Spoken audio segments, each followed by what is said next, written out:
जगन्नाथଙ୍କର ଅଲଭ୍ୟ ଦର୍ଶନ ମୁଁ କରିବାର ସୁଯୋଗ ପାଇଲି। ମୋ ସହିତ ପୁରୀର ସାଂସଦ, ବ୍ରହ୍ମଗିରିର ବିଧାୟକ, ପୁରୀ ସଦରର ବିଧାୟକ ସମସ୍ତେ ଉପସ୍ଥିତ ଅଛନ୍ତି।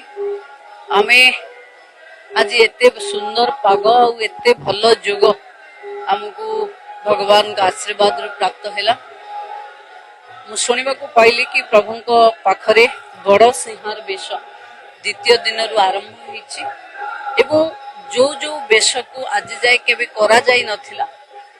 आमे पूजा पंडा माने जो कथा को कहउचंती प्रशासन ताको प्राथमिकता नहीं से पूजा को भी आरंभ करिछि।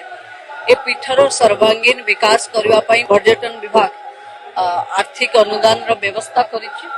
ये सरिला परे महाप्रभुंकर ए लीला आ परे जहा जहा पूजा पंडा माने डिमांड करूचंती ये क्षेत्र आम अंचल अच्छी चैतन्य महाप्रभुंकर एते सुंदर विरल प्रतिमूर्ति गोटे भक्तिर निर्दर्शन आम पाखे अच्छी आको आम सबु जगार देखला भली अनुष्ठान भाव गढ़ी तोलू। पर्यटन विभाग आर सर्वांगीण उन्नतिर दायित्व नब।